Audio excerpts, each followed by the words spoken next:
You can't let him do this. Doctor, you are out of line. So are you, sir. Well, Spock? Unfortunately, Starfleet Order 104, Section B leaves me no alternative. Paragraph 1A clearly states... To blazes with regulations. You can't let him take command when you know he's wrong. If you can certify Commodore Decker medically or psychologically unfit for command, I can relieve him under Section C. I'll certify that right now. You'll also be asked to produce your medical records to prove it.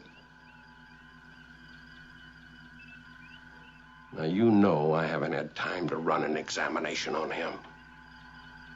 Then your statement would not be considered valid. Program complete. Enter when ready. I'll have you know you're relieved of your duty. This is now my podcast. Oh, gosh. According to Rules Section 8, C1, 5B. I'll have to file that you're incompetent, I'm not insane. and you'll have to prove it. Full speed ahead. I want to shove this ship down its throat. You want to shove this podcast down the listener's throat. Yep. I'm going to beam all of your viewers to my page. Blow it up.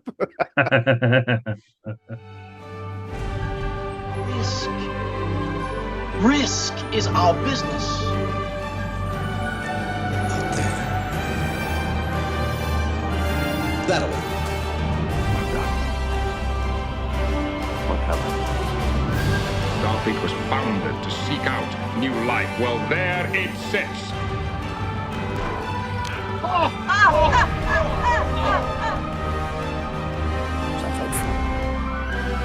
Rock and roll. 6. We're not afraid of diversity. We don't persecute it, we embrace it.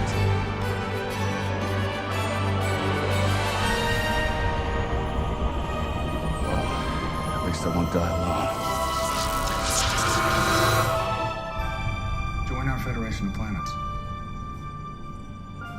And reach for the stars. Those were the days. All right, what's up, everybody? Welcome back to the Rewars Review, where we talk about Star Wars weekly. This week, we're covering Chapter 13 of The Mandalorian, The Jedi. So, Will, what? What's the matter? No.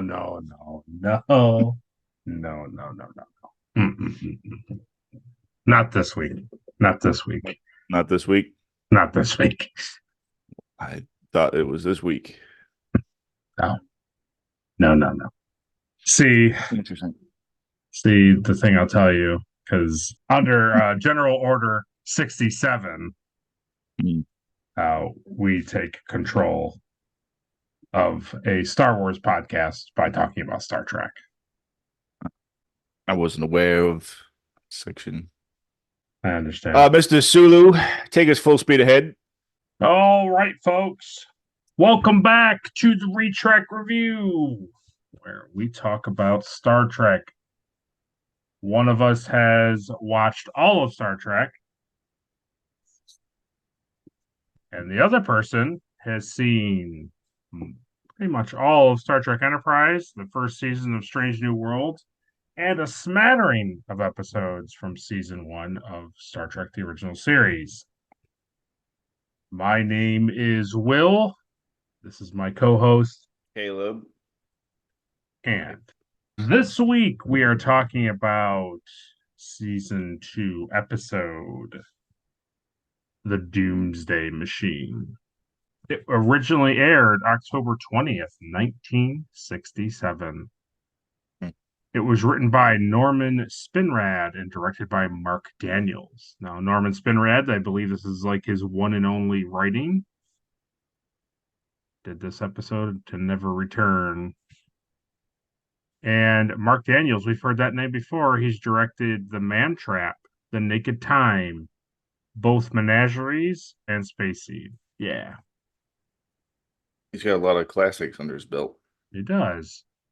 The synopsis for the Doomsday Machine is: the Enterprise discovers a weapon capable of destroying entire planets, and a Starfleet flag officer whose crew was killed by the machine, jeopardizes the crew on a crazed mission of revenge. So before we get into it, let's ask Caleb what he thought of the episode. I did like it. I thought it was pretty good. Okay. It was pretty entertaining. Mm-hmm. Yeah, there's lots of things that I liked about it. I honestly didn't find anything like over the top or like super cheesy, Okay.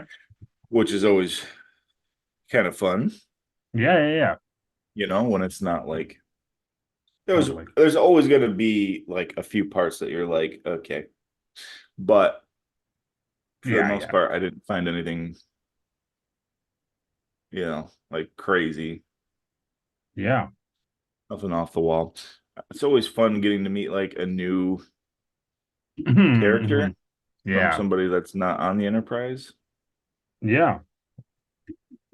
And yeah. I could tell that there was a lot of digital re-enhancements on this episode. Oh yeah. For sure. Very, very much so. I really am curious to what the original looked like. Yeah, the Doomsday Machine definitely doesn't look as alien in a sense. It's hard because people born in the 60s are kind of, they're like, oh, they don't really like the improvements because they like how the old ship looked, but yeah, it's just more of like a texture thing. They didn't really like change like its appearance. Like it's like still the a shape, cone. right? Yeah. You could just kind of tell that it definitely didn't look like that. No. Especially when it's like shooting out the weapon. I kind of like that, like for when they went back and revisualized a lot of stuff. Mm-hmm. I like how they did it. I like how it's not just like fully like 4K rendered. Oh yeah. So like this is the old constellation blown up. Oh, okay. So it's That's damaged, but cool. not like crazy. Yeah. And then this is them towing it. Oh. Yeah, that doesn't look bad. No, here's what it originally looked like. Okay. So it's just like it's clearly like more of a Yeah, paper mache thing. like tape on it type of thing. But, uh, very cool. blah. I can literally just picture it having like a string connected to like the top of it, and you can just tell it's kind of like flying through space. Yeah. As them shooting it. Oh, phasers didn't used to be blue, huh? No, they were just a color. Wow. And then them going down the mall, he's going in. That's cool. It looks like a cigar. That's what it looks like. Yeah. So it's tough. It's Man, like it's a different, it depends on what era you watched it in, Because some people they like how the other one looked, and some people like how this one looks. So yeah, I get that. okay, before we get into the teaser, do a new thing here that we did last week. We're going to thank two latest subscribers. One is the Yoda-ness, Ooh, and the other is Captain Olimar. Captain Alimar. It's a good name. Yeah. Captain Alimar a couple days ago commented on our last podcast and said that this upcoming episode, today's episode, Doomsday Yeah, Machine, is his favorite episode. nice. And he made the comment that he enjoys it because it's a war machine that outlasts any of the warring size and causes death well beyond its intended use, like World War I ammunition killing people in the fields of Europe to this very day. That is true. Yeah, that's really cool. Yeah. Yeah, I did like this episode. It brought in a lot of like cool, like newer stuff. So that's cool. Very cool. Well, we appreciate you subscribing. And now we can crack on into it. Yeah, hopefully we cover this episode to justice for you. Yeah, we'll see. On the USS Enterprise, Lieutenant Palmer receives a faint and garbled distress signal. It is apparently a starship's distress beacon, but Palmer is unable to make out any words aside from constellation. At the same time, the Enterprise also encounters heavy subspace interference, which prevents the crew from reporting their discoveries to Starfleet Command. Yeah. So we get that cut too, and it's not Uhura. Yeah, right? It's Lieutenant Palmer. Yeah, what's up with that? Yeah, here's another episode where you've yet to have the OG cast all together. Because also no Chekhov, it was just some random guy. Yeah, right? What the heck? I feel like the whole crew's not even together until like the movies. Yeah, that's kind of weird. Felt like they wouldn't be there on set that day. It's probably just they were background characters. They weren't the core three people, and they just put other people there, you know. Because to us, it's like, well, why wouldn't Uhura and Chekhov always be there? But to the producers and like writers and directors of the show, they're just Yeah. they're just characters in a chair. It doesn't really matter. Yeah. You're like, no. This is their job. This is their Right. It doesn't matter who's sitting here, right? Yeah. I mean, you can always argue, right, that like they're sick on the ship and they have their like second in command fill in or whatever. Nice. Nice. I like it. But yeah, I mean that's a modern way of thinking because that's not obviously how they thought back then. No. No. Well, maybe. I mean, they thought outside Maybe. the box a couple times. Yeah. Yeah.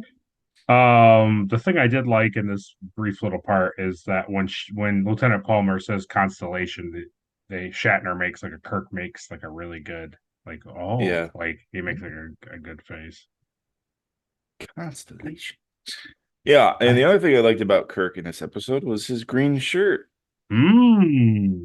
I was when he came on board and he had his green shirt, I was like, wow, why is he wearing a green shirt? But I like it. I think I almost like it more than this gold shirt. Yeah. I don't know why. Shows more of his chest. That's true. Wow, that's true. That was my first thought, honestly, was like, oh, they must have had to put him in a new shirt because the prop department they didn't want to keep ripping yellow ones, you know? Yeah. I think, honestly, I don't know why they do it, but I think it's just like, it might have been an alternative thing since like Decker was on the Enterprise in the gold, so they gave him a different ship to kind of like do that white cowboy hat, black cowboy hat thing where it's like Decker's kind of a bad guy, like sort of a bad guy. He's not really, but he's just kind of. Yeah. And like you put him in the gold tunic, but then you put Kirk in the green one, so it's like these two guys are different. Like they're different. Just you get different vibes. Yeah, that's true. I can see that. Really separating even more, like who's right. Yeah. Who's on board, who's taking control of the ship. Right? Yeah, like who's in the right and who's in the wrong, right? Yeah. Yeah.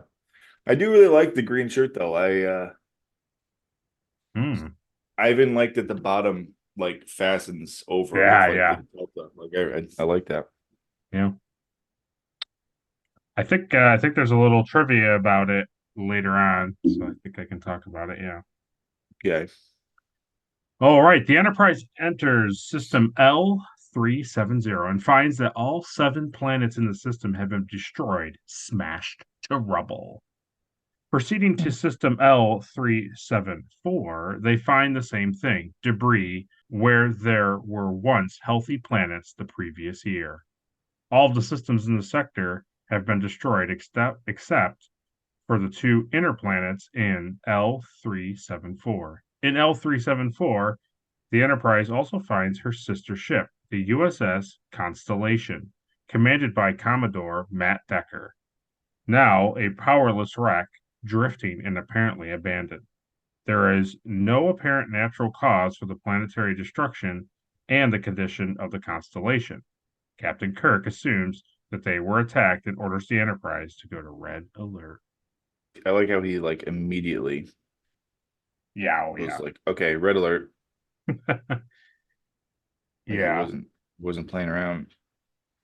Yeah, it's funny because it's like in a normal sense, like if you were a starship captain and you were going along, and it was like, a year ago we scanned 7 planets and there's nothing here but like debris and like I forget what he says. He says debris and something, Yeah. and it's like, and then you come across another starship.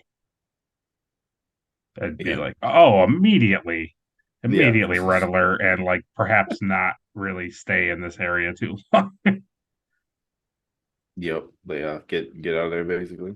Yeah, like check on the constellation. If there's no life signs aboard, like get out of this like area where we can't contact Starfleet Command and like immediately contact them. Yeah. So have we seen or heard the constellation before? No. Okay. I didn't think so. No, I don't think so. I don't think we've had a reference to the constellation or Matt Decker, anything like that. It's kind of a weird name for a starship Yeah, a little. because it's like you're in space doing stuff in space and you're going to be in constellations a lot. And then the name of the ship is the constellation. So it's like, so like in the very beginning of the episode when they're like, oh yeah, it's a message from the constellation. Yeah. I didn't know about the ship. So I was like, how is the constellation giving out a signal? Oh, I You know? gotcha. That makes sense. Yeah. But it was a ship. It's like if you had a sea vessel, like a warship, and you Yeah. called it like the Wave or like Right. Yeah. I totally understand. it's a little funny. Let's see. The constellation has been a consideration from the start. DC Fontana's famous fighting ships of the past annotation on her first memo proposal indicated she had the 18th century warship USS Constellation, the very first commissioned by the United States Navy, in mind when suggesting the name. Okay. Though her colleague Robert H. Justman had the contemporary aircraft carrier of the same name on his mind. So it's just named after a modern, A real ship. a real ship. Yeah. Okay. It usually is. They like to do that. They like to carry over. Yeah, I mean the same with the Enterprise. The Enterprise is named after Yep. old ships. Yeah. All right. Well, that's fine. I like that. It's it does funny make more sense for a water vessel to be named Constellation, though. Yeah. I think the funny thing is like how up until probably the 70s, because this wasn't like as popular as Star Trek is now, like when the show was on, it was popular, but it wasn't like really that popular. It was more like any halfway decent show on like today. It'd be like, oh yeah, I've seen it, but whatever. Yeah. But it wasn't like the thing that it is. So it's funny to think that you come to the 70s and everything called Enterprise is like, oh, you're referring to the old like battleships of like World War II and all of this stuff. And then Yeah. after the show, anything named Enterprise, like, oh, well, you're referring to the television series. It's kind of funny. Yeah, that's true. Sensor scans show the constellation to be running with minimal life support, using its reserve energy banks. All of its power plants are dead, and the bridge is uninhabitable. Subspace interference is preventing further sensor readings, as well as any communications beyond the distress signal. There are no other ships detected in the area, however, and Kirk orders the ship's status dropped to yellow alert. Kirk then orders Dr. McCoy, Montgomery Scott, and a damage control party to the transporter room. He intends to board the Constellation and leave Spock in command of the Enterprise. Yeah, I was thinking this is for you. It's like the first time that you basically see another starship in next year in the original series. Yeah. And you kind of get this idea of like, I don't know, it just makes it to me, and I think you probably agree, is like anytime you have this kind of stuff, like outside of just aliens, like when you have more than one ally ship that they come across in the TV show, it makes it immediate, like it makes space immediately like bigger. Yeah. Yeah, it flushes out the world too. Yeah. because from a casual viewer, you see like the Enterprise, like that's the main ship. That's like the only Right. starship that's out there doing space exploration. But it's like no, it's not. Right. Space is so vast that there's like tons of starships. Right. Yeah, I mean, case in point is like literally when like Columbia shows up in Enterprise. It's Yeah, like yeah, it right, gives this like more. I think in Strange yeah, New Worlds though there are a few ships that you get to see, but yeah. yeah. There's like the Columbia, and there's like the NX02. Hmm. Or is that not? Isn't that the Columbia? So you have NX01 is the Enterprise. NX02 NX is the Columbia, Columbia. and then you have the downship in Strange New Worlds where the Gorn are on it. I forget what that one's called, but you have the one that's Oh, like on the planet. yeah. I forgot what it was called, but yeah, Yeah, where you because even hear, in the first episode of the original series, oh yeah, they're they're tracking down the Columbia on that planet too. yeah, yeah. So yeah, Yeah, it is cool. I like that. I have not seen in Star Trek yet like any like large scale space battles. no, The no. closest we've come is like that episode of Strange New Worlds with like Kirk and Pike. Oh yeah, yeah, with the mining ships. Yeah. Yeah. Yeah. This is There's pretty a close. there's an episode coming up. Yeah, I mean, yeah, this is two ships. There's an episode coming up where there's a few, but like generally like something that scale, it's usually quite a while. Yeah. Well, that's all saved for like the big Right. war, like Romulan war and the It's usually like the movies and like really big like cliffhanger episodes, basically. yeah. Okay, the landing party beams aboard a corridor on the Constellation and begins investigating. Scott and his team examine the engine room and find the warp engines totally destroyed, the impulse engines heavily damaged, and the phaser banks completely exhausted. The Constellation has clearly fought a pitched battle and lost. Kirk and McCoy, examining the rest of the ship, find no signs of the crew and no bodies. Kirk wonders if the crew might have beamed down to one of the remaining planets, but Spock, on the Enterprise, informs him that the planets could not possibly sustain human life. The inner planet having a surface temperature close to the melting point of lead, and the second atmosphere is simply too toxic to support human life. When Scott, after giving his report on the condition of the engines to Kirk, suggests that they might play back the tapes of the captain's log, they proceed to the auxiliary control room. There, Kirk finds Commodore Decker, the sole survivor aboard, in a fugue state.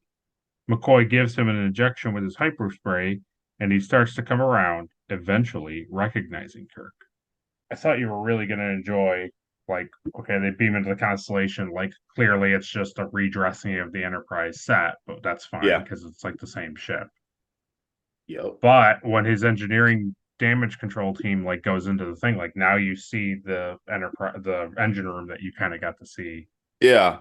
So that's what I was thinking of. Like this whole episode was like, oh man, this is pretty cool. Like I've been all of these places now, Yeah. Yep. like being on the set tour.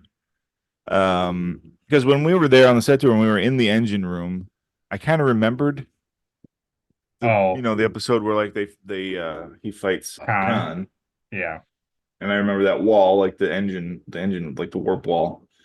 Yeah. But I didn't recognize like the center panel thing with like Yeah. the balls on it. Yeah. And then this episode when they come in the top door, Like the top. Yeah. was like, oh yeah, that the bottom of that like Yeah. staircase right there goes down into the thing, and then they kind of pan back and you see, and I was like, okay, that's pretty cool. Yeah. That's pretty cool.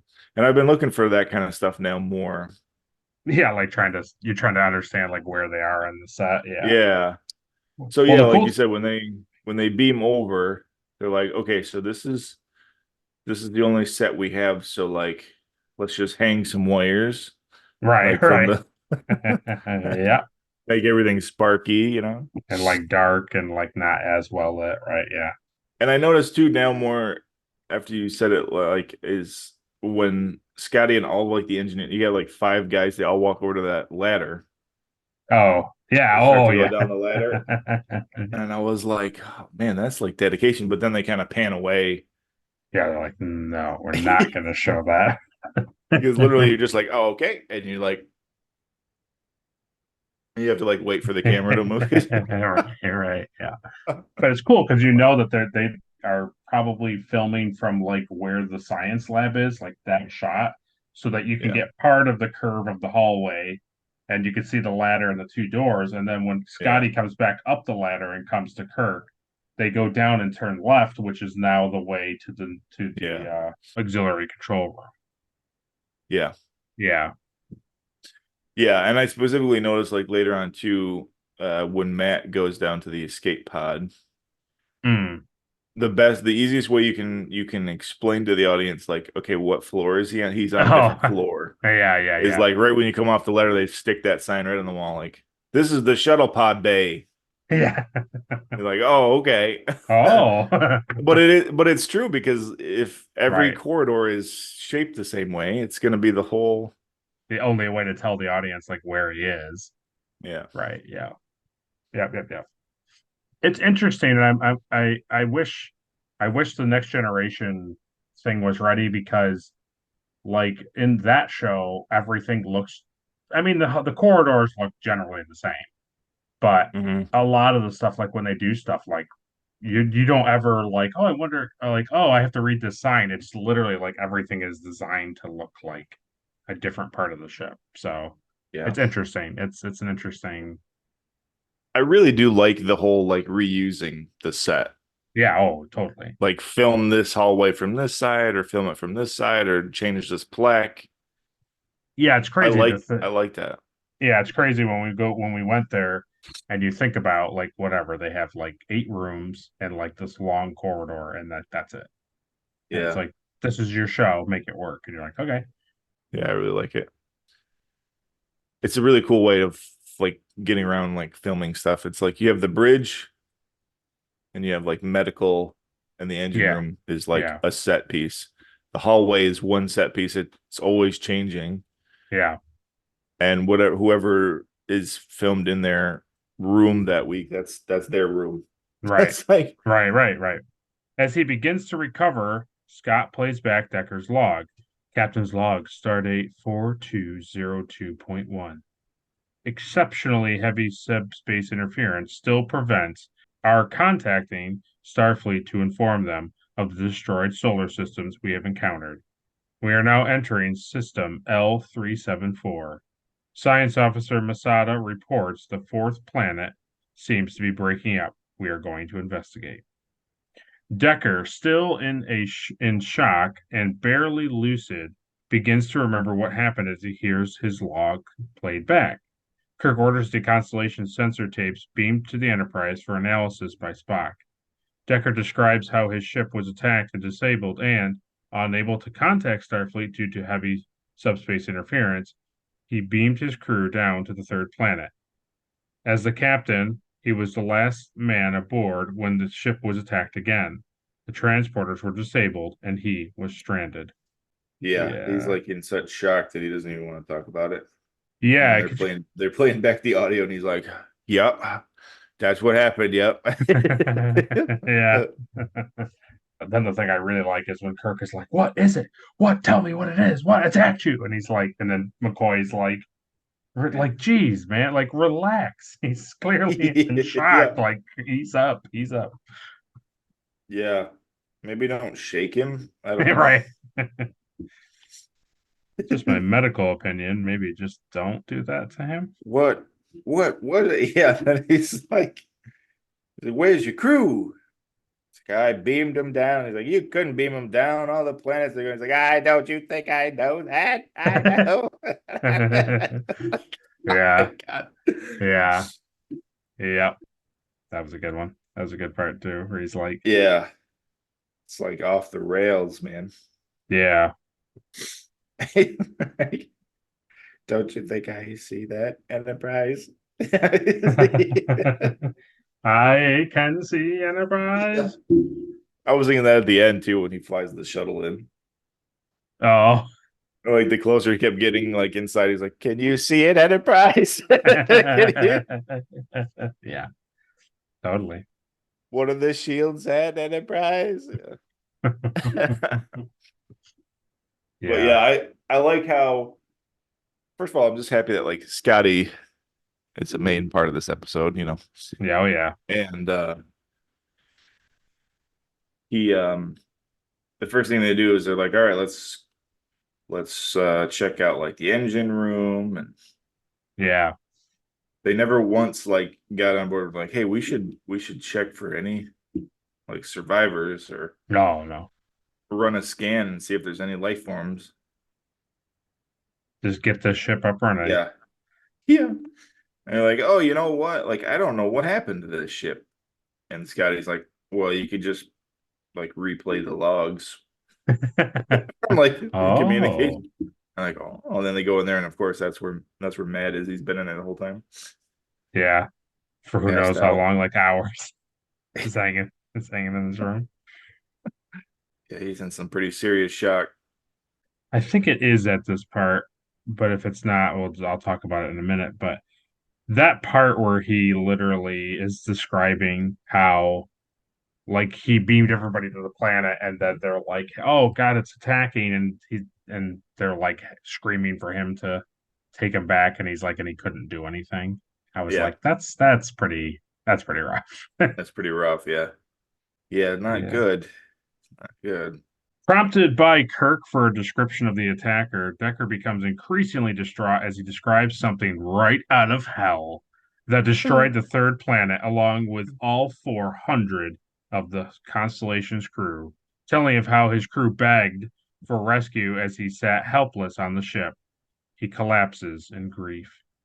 Washburn reports that the ship's antimatter stores have somehow been deactivated, and Kirk asks Scott if a general energy dampening field could be responsible for that, as well as the subspace interference. Scott agrees that it's possible, but doesn't know of anything that could generate such a field. So there's the scene. Yeah, it was like literally the next sentence. But Yeah. the thing that I liked too was when Kirk goes over. It's like I don't know if it was a thing where I just thought this or it was just the way they filmed it, but I like that Kirk goes over and it's like that mesh wall, that mesh window, and it's like Yeah. clear that they're like the Scotty and Washburn are like in the engine area, and this is like a different, like these two things connect somehow, and it's like they're working in the engineering department. You can see in the background in like the auxiliary control room, like you can like look into the engineering department kind of thing. Yeah. Yeah, I like that. You kind of feel bad for Decker at this point. Oh yeah, totally. But you kind of slowly start to realize that like it's probably mostly his fault in the first place. Yeah, it's hard to know. It's hard to know, like in this beginning part, like is it just something terrible happened and he just got caught up in Yeah. it, or did he make like a whole bunch of Because series it's of bad like decisions? they went there to investigate like what was happening, and they saw this thing like destroying planets, Right. and it's you assume that like he tried to attack it and Yeah. it like damaged the ship, and then life support was out, so he beamed everybody down to the planet, which was like, you know, that thing is gonna like destroy the planets. Yeah, like you watch it just destroy like a Yeah. planet. I think they just had to write something to like really explain why he would be like out of his mind. Yeah. And why all of his crew was gone. Right. Oh yeah, that too. Yeah. Decker, recovering somewhat, begins describing the planet killer in more detail. Miles long with a maw that could swallow a dozen starships. Decker explains that the planet killer uses a pure anti-proton beam to carve planets up into rubble. He couldn't tell if it was a ship or a living organism. Spock reports in from the Enterprise. From the sensor tapes, he has determined that the planet killer is an automated weapon designed to smash planets and digest the debris for fuel. As long as there are planets to consume, the device is self-sustaining. Spock and Sulu have used the locations of the ravaged star systems they encountered to calculate that the planet killer came from outside the galaxy, and that its projected path will take it through the most densely populated section of our galaxy. My God. Yeah. Yeah, you knew that was coming. I was thinking when this episode was happening, okay, so they're talking and like Decker's going on about it. He's like really pumping this thing up, and then Spock is talking about it, and it's like, oh man, this thing sounds really crazy. And I just thought, I wonder if at this point Caleb is thinking he can't wait for them to see this planet killer, and it's like a little like red ball, and it's like, and you're like, oh my God, look at it, it's devastating, you know. I don't know what I was picturing. Probably not a fiery like cornucopia thing like floating through space, but I wasn't picturing that, no. This is about the time the episode kind of turns into like Space Jaws. yeah, true. True. I was like, oh my God, he's coming back. You don't understand. It eats people. It eats people. Send another harpoon out there. But it was like, it was really funny. Like the way he describes it is like he just said, like it had this giant mouth. Yeah. And it was straight out of hell. He's like, yeah, it was a devil. You know, Like, and then when it finally shows up, they're like, it's just as he described. No, it's not. It's not anything like he described. It was an Alaskan bullworm. Yeah. Yeah, he basically is like it's miles long and its mouth could swallow dozens of starship. But then he's like, but before that he says, Kirk, I know that they tell us the devil isn't real, but I've seen it. I've seen the devil. Straight out. Which is also funny too, for like now in Star Trek like lore, is like religion not a thing anymore? Like they don't believe in. It's a thing where like I don't know, it's a really funny thing where this specifically this series goes back and forth between being like we don't believe in any of that. We're advanced and start in like science and all that stuff. And then there's like legit episodes where it's like they meet like gods and stuff. Yeah, like that, or they reference the Bible and not in like a like, yeah, here's a thing that the Bible says. It's like more like, oh yeah, like this specific thing from the Bible, and it's like that's really meaningful and all that stuff. It's weird, right? Yeah. It's a I'm sure what it is, like Gene Roddenberry probably believed in something and was like somewhat religious, and like some of the writers weren't, and you get like a mixing of people not wanting to follow religion and other people being like, no, religion's a thing. So, but it's really only this series. Like as they go on, Star Trek definitely dabbles in the area of like God is not really real, but at the same time, Star Trek also continuously dabbles with like, yeah, well, we may feel that God is not real, but like you don't necessarily have proof of that. Right. It's funny. It was just that line specifically that like made me think that, because it's like, so of course. They're teaching this at like Starfleet Federation that the devil's not real. Yeah, they make sure they talk about it in every class. Yeah. Man, modern science has come a long way for them to like disprove that so soundly.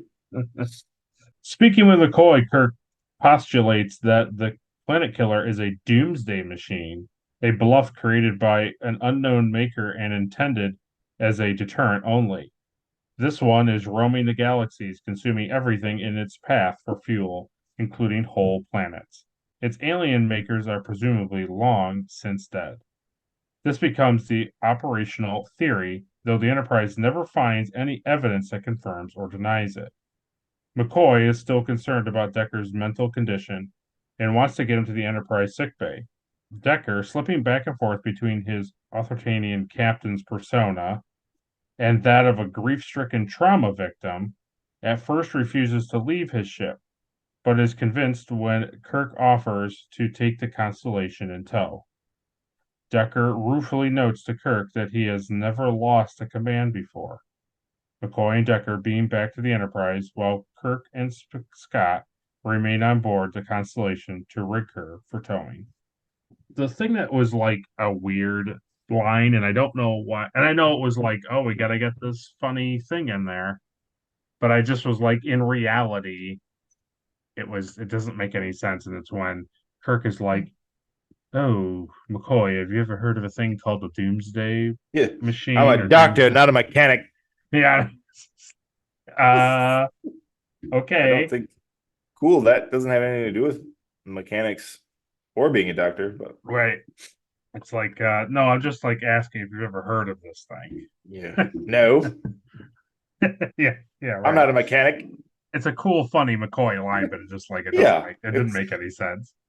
But it's like a classic thing. Like that's what I knew about like McCoy is that he always had those kind of lines, you know? Yeah, yeah. Oh, I'm a doctor, not this, Captain. You know, it's like, okay, McCoy, thanks. Yeah, he just has Got to it, remind yeah. everybody that he's a doctor. Yeah, we get it. I did like that this thing brought out that this is the thing that this becomes the operational theory, though the Enterprise never finds any evidence that confirms or denies it. Yeah. And it's funny because like going forward, I don't think they make reference to the Doomsday Machine like again. I don't think so. But fans and everybody like going forward, like the theory is, oh, this is what it is. It's this, machine created by somebody from another galaxy intended to fight battles and like do all these things and destroy planets. But it's like that's never like proven in the show. It was Indy. Yeah, right, exactly. It is kind of a cool thing. And I like the ending of the episode when Spock is like, I'm just worried, like what if there's more? Like just out in space. You're right. You know? Yeah. And you're like, yeah, that would be a concern, Yeah, absolutely. Kirk's like, yeah, I could barely handle one on my own. But yeah, it's true. Like, yeah, what if there's other things out there? You don't know. Yeah, absolutely. However, when McCoy and Decker materialize in the Enterprise transport room, the red alert klaxons are sounding, and they both rush to the bridge. The planet killer has returned, and they find Spock in the command chair, reporting to Kirk on the Constellation as the planet killer turns to pursue the Enterprise. So the thing that I basically just want to ask here is, what did you think about when you first saw it? Like when it was like that shot of it coming through and then like turning to face the Enterprise. You know what is funny is when it was first kind of coming around the like planet and you could kind of see it for the first time, like the outline. Yeah. It looked kind of looked like a Borg ship to me for like a split second. Yeah. But then I was like, no, they don't. Yeah. They're not doing Borg stuff. No. But yeah, and then it kind of came around and I was like, okay, this is interesting. So I thought it was just like an entity. I thought it was just like an alien type thing. See. Yeah. Not until Spock was like, oh, it's a robot. Was I ever thinking it was a robot? Yeah. I thought it was just like, just like a space worm thing that just eats planets. Yeah. Honestly, the thing I like about it is I like that it's just like weird and confusing enough of a shape and like look of it. Yeah. But then when it turns, it's like, well, that looks bad. Like when you see inside of it's like the opening, you're like, well, that doesn't, I don't think I want to get near that part. Yeah. That It's, doesn't sound good. yeah, I like how it's just like a good mix of like, well, what really is that also mixed with like, oh, it's Yeah. probably something I shouldn't get close to. Yeah, it's Space Jaws or Yeah. Space Moby Dick. It's Wow. Maybe you hit the it's nose on the very head. it's very much Moby Dick, Maybe, I don't especially know. I guess we'll have to especially see. when especially when Decker gets a hold of the Enterprise. That's his Maybe. white. It becomes his white whale. Facing them with its gaping maw, the planet killer turns to pursue the Enterprise as Spock analyzes his sensor readings and concludes that they have little chance of deactivating the device without drawing an attack upon themselves. Kirk orders the landing party beamed back to the Enterprise, but the planet killer attacks the Enterprise before Kyle in the transport room can do so. The transporters are damaged, as are communications, causing the Enterprise to lose contact with Kirk. Now stranded aboard the Constellation with no view screen and no maneuvering ability. Kirk orders Scott to try to repair the impulse drive while he and Washburn work on restoring the view screen. Yeah, I like Yeah, how they're about to do it, and it's like, boom! yeah, There's that yeah. cut of the Enterprise like Always. floating away, like, oh! Yeah. Yeah, always right before you do something. Oh, yeah. Right when we need to drop shields or something, like, all right, just lower shields, do this thing, like, fire! Yeah, even to the point where they kind of overplay that a little bit this episode, where it's like every time they're doing something, they're like, "Oh, it's not working, Captain. It's broke. It just broke Yeah. again." Yeah. You got to make you a little tense, Like, will Absolutely. Kirk make it aboard? Yeah. Will Out. Kirk make it aboard? Tune in next week. Yeah. Will. Too, I liked was Kirk like working on stuff like not Yeah, necessarily with Scotty, but like, he wasn't just sitting in a chair and being like, where is this thing? Why isn't this working? He was like also doing yeah. things. I always love that. And the other thing that I always love in Star Trek, it doesn't happen very often, but anytime that the captain himself or herself uh physically is in control of like the helm, Oh, yeah, yeah, yeah, yeah. you know, Mm-hmm. I like that. I like that a lot. I think Archer did it a few times where he had to Yep. like legitimately like pilot the ship. Yeah. And it's like, yeah, you should. You should be able to pilot the ship. I mean, Yep. it's like, you picture the Federation just being like, okay, so this is how you like take control of, the crew and stuff. But it's like, no, you should know how to fly the ship, Right. you know? Yeah, they basically captains for the most part are pretty much have like a rudimentary to like slightly advanced understanding of like all departments. Yeah. Like they're Yeah, not you would hope so. they don't excel, but they at least know how stuff runs. Yeah. Yeah, they know how, like the very basic like Right. function of the engine and the warp Right. drive and all that stuff. Yeah. Yep. After the initial attack by the planet killer, the Enterprise evades and outruns it. Dr. McCoy reports no casualties, and Decker, already assuming an attitude of command, orders a status report from Kirk's chair. Warp and impulse engines are undamaged, but transporters and communications are under repair. Now some distance away, the planet killer stops pursuing the Enterprise, veers off, and resumes its course for the densely inhabited Rigel system. Spock states his intention to keep his distance from the planet killer, circle around to pick up the landing party, and then evade the device's subspace interference so that they can warn Starfleet Command of the danger. Decker objects, stating that their primary duty is to protect Federation citizens and that they must attack the planet killer immediately. He orders a 180-degree turn. Spock dispassionately ignores Decker's arguments and instructs Sulu to carry out his orders. Like how Sulu even has the nerve to like look and be like, well, I don't know which one I should listen to. It's like, I don't care if he's a freaking admiral. It's Yeah. you serve aboard the Enterprise. Your captain is Kirk. Kirk put Spock in charge. That's the end of discussion. I don't care about like Federation rules. I don't care about any of that stuff. So you definitely were on the side of McCoy. Oh, yeah, 100. Well, no, because I think it's McCoy's fault, but we'll get to that. Oh, okay. Yeah. Okay. Spock is gonna do, whatever the rule book says. Yeah. Right. He's not gonna question it. Right. But here's the other thing: is like the crew can, even if the crew like basically mutinied against like Decker.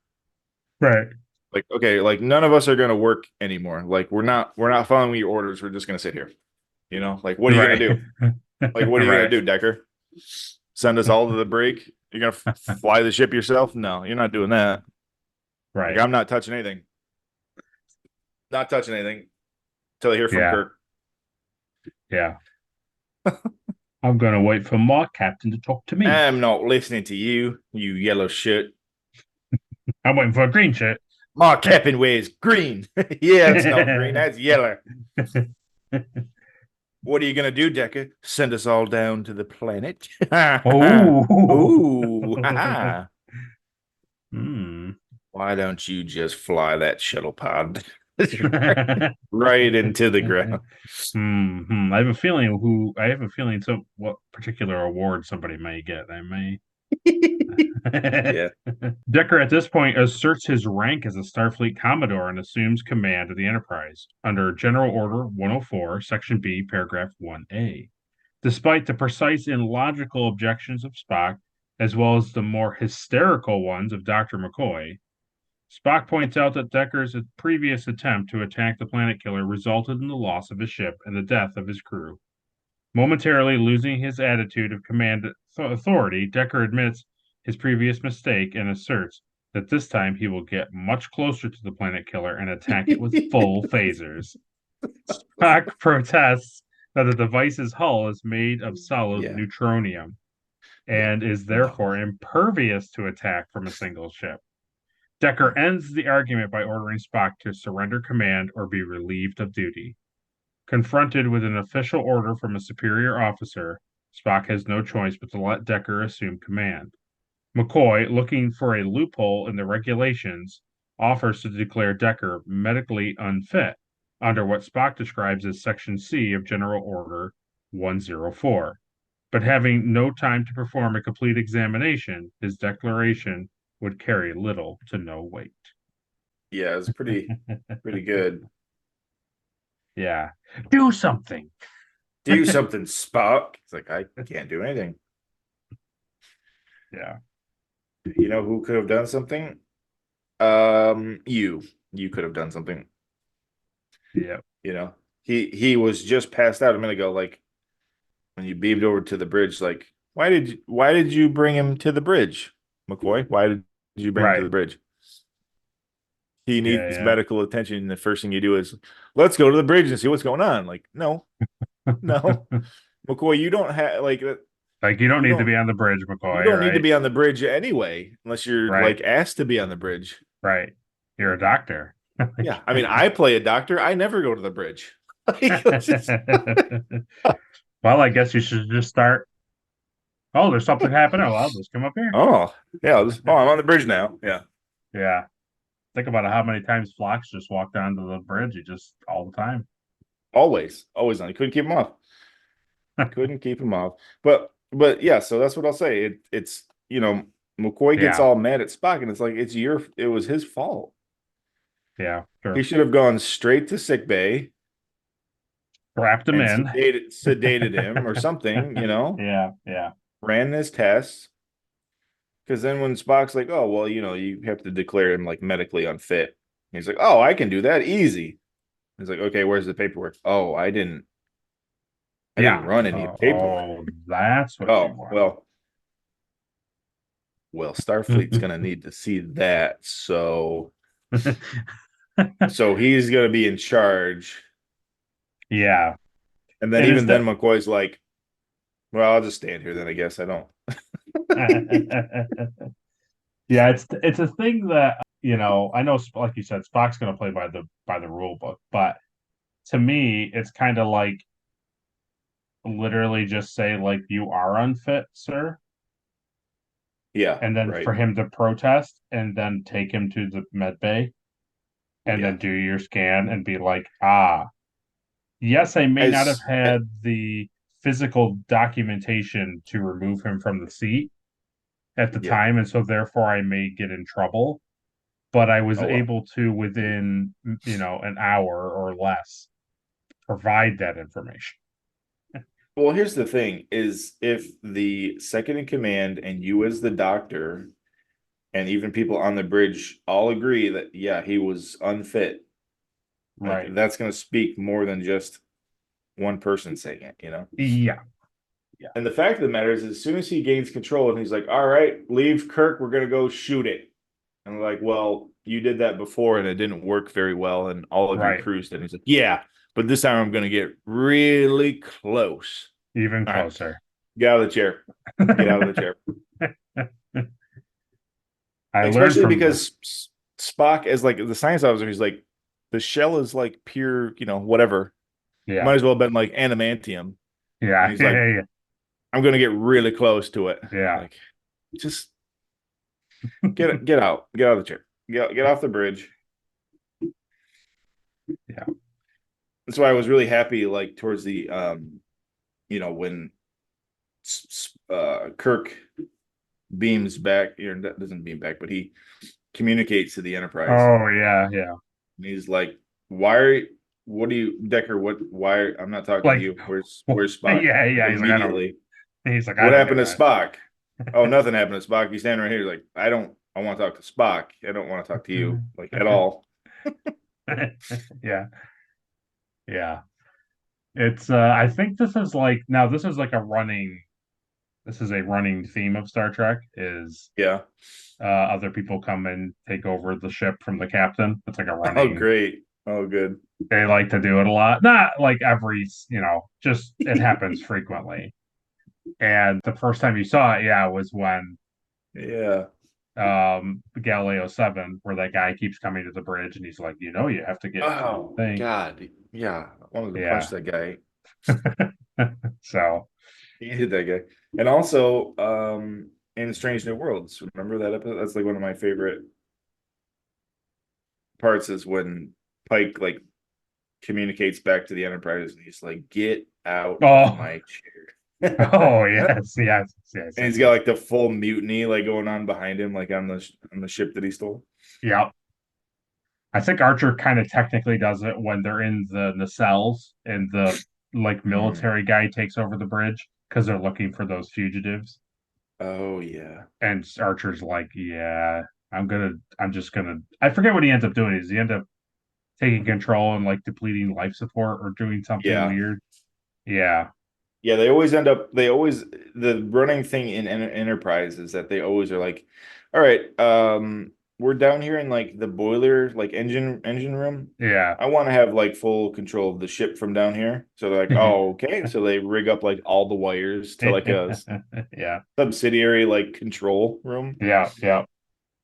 They do that like all the time. So to your point, they did it so much that they just made an auxiliary control room. Yep.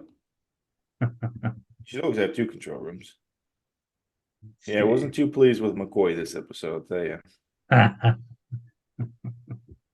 And I was waiting for Spock to do the old nerve pinch like any second. I thought I was thinking like, man, he could just do this and just deal with it, but just end it, just get it over with. There is a really great scene though coming up with it. I think it's a little bit deeper in, but yeah. Okay. Decker's like Spock just got like re-established as like like lieutenant after his crazy escapades of taking Pike to the planet, Yeah. He doesn't want to do anything to like. No. Decker's mask of authority again slips momentarily when he thinks McCoy might have a case for relieving him, but Spock's adherence to the spirit of the regulations makes his argument for him. Decker orders McCoy off the bridge and gives orders to set course for the planet killer and prepare for battle. The bridge crew looks on worriedly, but Sulu has no choice but to carry out his orders. As the Enterprise reverses course and approaches the planet killer again, Commodore Decker sits comfortably in the captain's chair, in full command mode. However, he still looks a wreck, unshaven, bedraggled, and wild-eyed. Spock, instead of returning to his science station, stands at attention by the captain's chair. Aboard the Constellation, Kirk and Spock are proceeding with repairs, oblivious to what's going on outside. Scott will have to use the warp control circuits to control the impulse engines, which will make the ship difficult for one man to handle. I like how Decker's entire crew couldn't fix the ship, but now you have Scotty and like 2 engineers and Kirk, Yeah. and they're like, "All right, pretty much everything you could need is operational." Yeah. I think you're supposed to be under the impression that basically they got hit really hard, and they were starting to like lose, life support, the bridge, like, Yeah. and they were like, "Oh crap, like get off the ship," and he stayed aboard to be the last man down. And then by the time, but like kind of like when they were going to beam over Kirk, I think he got everybody down. He's last man aboard. He's about to beam down, but then the planet gets blown up. Yeah. Yeah. Well, yeah, and if they got hit and the ship was stuck like in that tractor beam type thing too. Yeah, true. Pretty much over. It is really funny though, to go to your point, that like when Decker is doing all this stuff in the Enterprise and you as the viewer are like, just punch him, hit him, do something, get him out of the seat. You cut to Kirk and Scott in the room and they're just like, la la la la la la la, just walking around the ship like fixing things like they have no idea what's going on. They're like, Kirk, he's taking the ship. Ah! Yeah.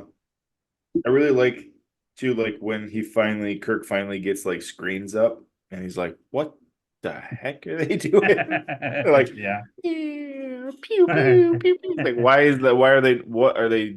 Yeah, he's like, this doesn't make any sense. This is really stupid. Why is Spock flying around like a crazed lunatic? So get me over. He's like, I want to talk to the Enterprise. What the heck's going on? She's like, "This is Decker. I have taken complete control of the Enterprise. I want to talk to Spock." No, we're too busy trying to blow up this thing that has adamantium skeleton. We'll let Starfleet know where you are." Wow, I should have left you on the ship. The Enterprise closes in on the planet killer, pushing its deflector shields to the limit. The planet killer fires, weakening the shields further. Spock recommends retreating, but Decker, asserting his command status, takes the ship still closer. On the Constellation, Kirk and Washburn have repaired the view screen, and the first image that appears is the Enterprise approaching dangerously close to the planet killer. The Enterprise fires its phasers and scores direct hits on the planet killer, to no apparent effect. Spock urgently recommends withdrawal, but Decker notes his recommendation and ignores it, ordering Sulu to lay down more phaser fire. This is where I have my, my classic like catchphrase in this part of the episode where they like immediately get close to it and they shoot phasers. Like, Sulu's like, looks like they bounced off. I was like, that's weird. Isn't that weird? How weird. So we should probably leave now, right? And it's like, no, closer. What if we shoot it from like inside its mouth? Oh. It's like, yeah, no, I mean, I wouldn't listen to the guy in the science department either telling me No. our phasers will never ever pierce the Yeah. skin on that thing. Like, that's all right. Fire when Close. ready. Yeah. That's okay. Closer. Bring us in close. I want to scrape paint on this baby. Kirk desperately tries to contact the Enterprise, and when he cannot, orders Scott to get the impulse drive up and running as quickly as possible. The planet killer fires on the Enterprise again, disabling its shields and its power energizers. Lieutenant Palmer, the communications officer, also reports severe casualties on decks 3 and 4 and reports an inner hull breach. The planet killer stops firing and begins pulling the Enterprise inside itself using a tractor beam, presumably to digest it as fuel. Spock says that they must veer off, and when Decker tries to continue the attack, he informs him that with warp power out, they must break away from the tractor beam within 60 seconds or they never will. He's not going to make the same mistake this time. Nope. He's going to make Totally it worse. not. It's like you're totally not doing exactly the same thing. That's just faster because you're closer to the stupid thing. So it's like it has much more control over you. Decker, his irrational obsession now blatantly apparent to the crew, insists on trying to destroy the planet killer. But Spock warns him that if he does not order a withdrawal, he will relieve Decker of command using evidence of attempted suicide as proof of Decker's instability. Decker gives in, looking far less confident than he was just a few minutes prior, and orders Sulu to veer off. But it is too late. The planet killer has the Enterprise in its tractor beam and continues pulling her inside. So this is the part.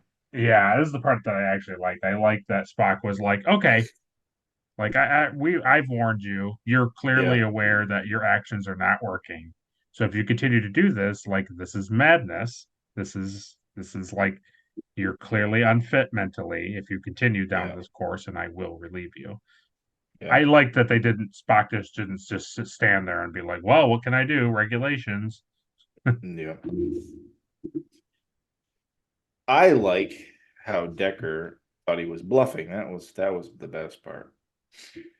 I don't want to put you under arrest. And he's like, you wouldn't put me under arrest, you idiot. Yeah. Kirk's like, and Spock's like, I very much would put you. Yeah. Without a second hesitation. Yeah, when Kirk finally, yeah. Which is funny because Spock kind of like waves over the security and they like immediately step forward. Yeah. But I was wondering, right? Like because Decker says earlier, he says, don't make me like relieve you of your position like entirely. Yeah.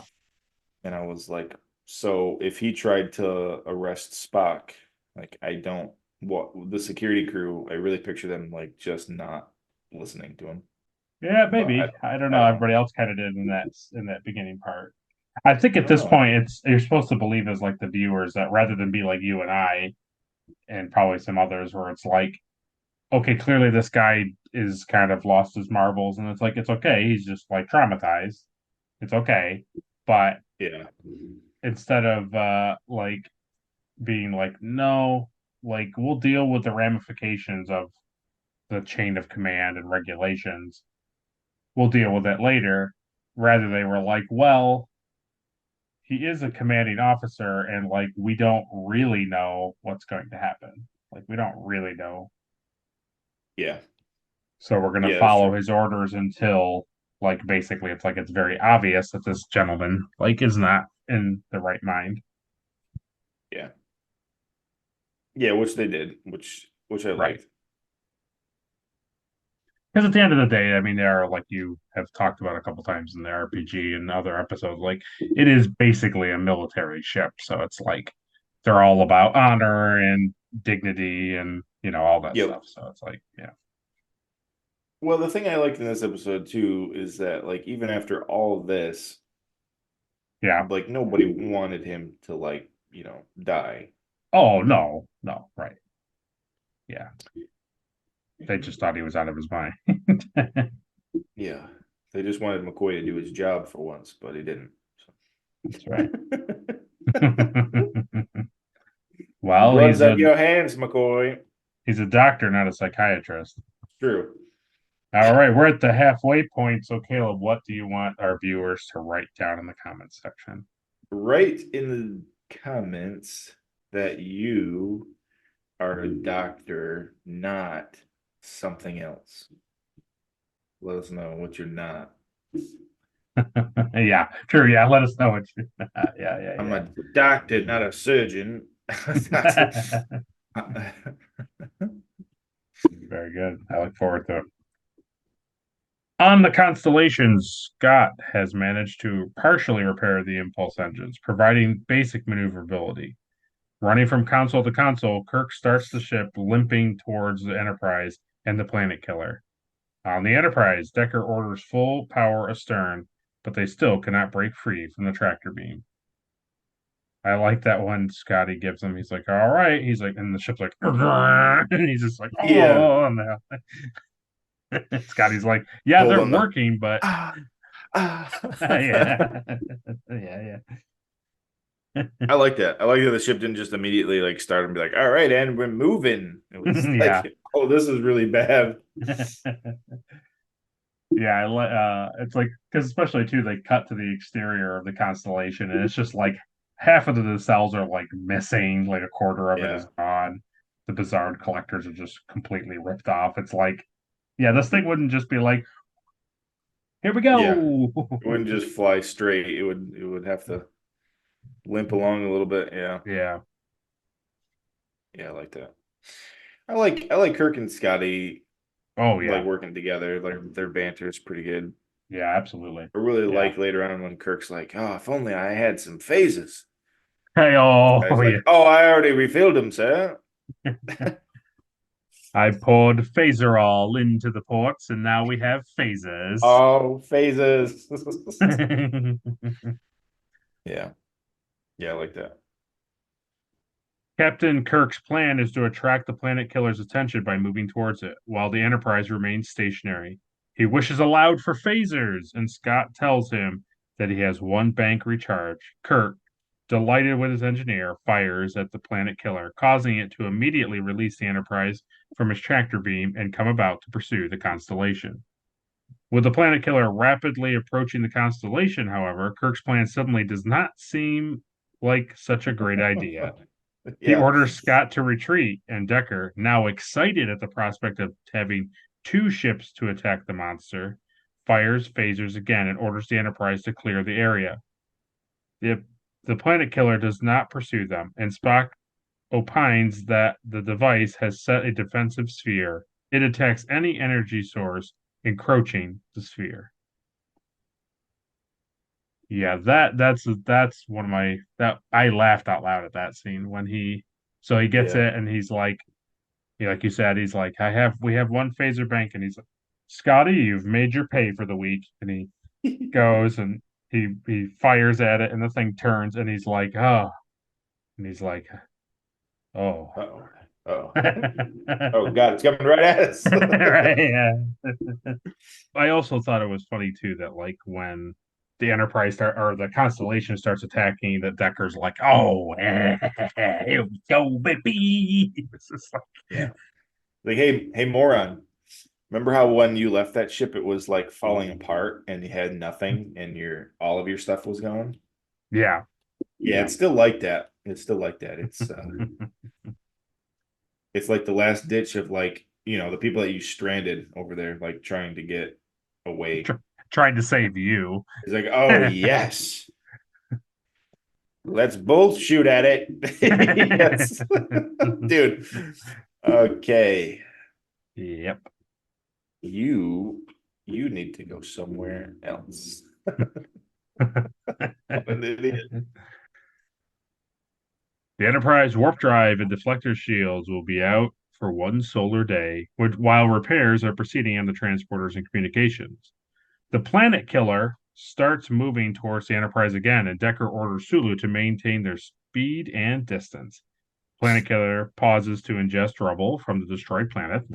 And Spock notes that by refueling itself this way, the device can maintain its pursuit indefinitely. While the Enterprise, at its current speed, will exhaust its fuel in 7 hours. Decker takes this to mean that they should attack now. Fire again? But Spock once again points out the illogic of Decker's actions. He repeats his initial plan, insisting that they must pick up Kirk and the landing party and then get clear of the subspace interference so that they can warn Starfleet about the Planet Killer. Before Decker can object, Palmer reports that ship-to-ship communications have been restored. Kirk hails the Enterprise through his communicator, and Decker, back in command mode, insists on speaking for the ship. Kirk, expecting Spock, is surprised to hear Decker's voice. When he finds out that Decker has assumed command because Spock refused to attack the Planet Killer, Kirk, angry and insubordinate, calls Decker a lunatic and demands that he get the Enterprise out of the area. I'm going to give you one command and one command only. Get my shit out of there. Yeah. The thing that's I really like in that scene, and we're gonna get more into it, is like just like what we were talking about, is how like Kirk's like, I don't care. Like I don't know why you're in my seat. Yeah. But like I want to talk to Spock. I don't want to talk to you. Yeah. Yeah. I don't care what power trip you're on over there. I want to talk to my second in command, not this raging lunatic that I just got off of here. Now I'm still dealing with you because you're still a raging lunatic. With my ship now. With my ship, yeah. I get over there, I'm gonna kick your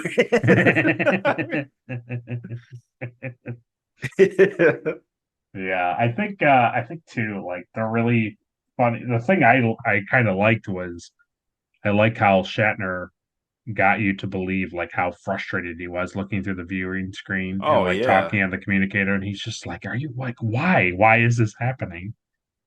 I loved it. Yeah, I loved it. He finally was like, saying what I wanted to say. Yeah. to Decker. I was like, yeah. Tell him more. Say more things to him. Say more things. Tell him his hair is stupid. Decker, his mask again slipping a bit, allows Spock to give Kirk a status report. Kirk orders Sulu to take evasive action. And when Decker again tries to assert his command authority, Kirk orders Spock to relieve him on his personal authority as captain of the Enterprise. Spock tells Decker that he is relieved, and even though Decker does not recognize his authority to do so, he sees that Spock will have him arrested if necessary, and that the crew will support the first officer against him without question. Yep. In a final act of defiance, Decker claims to Spock, "You're bluffing," only for Spock to simply respond, "Vulcans never bluff." Seeing his authority is lost against an officer with so strong a will and crew support, Decker surrenders command. Spock takes the command chair and resumes command to the evident relief of Sulu. Spock then orders Montgomery, a security officer, to escort Decker to sickbay for a medical examination, and Decker leaves the bridge. Spock orders an evasive course back to the Constellation.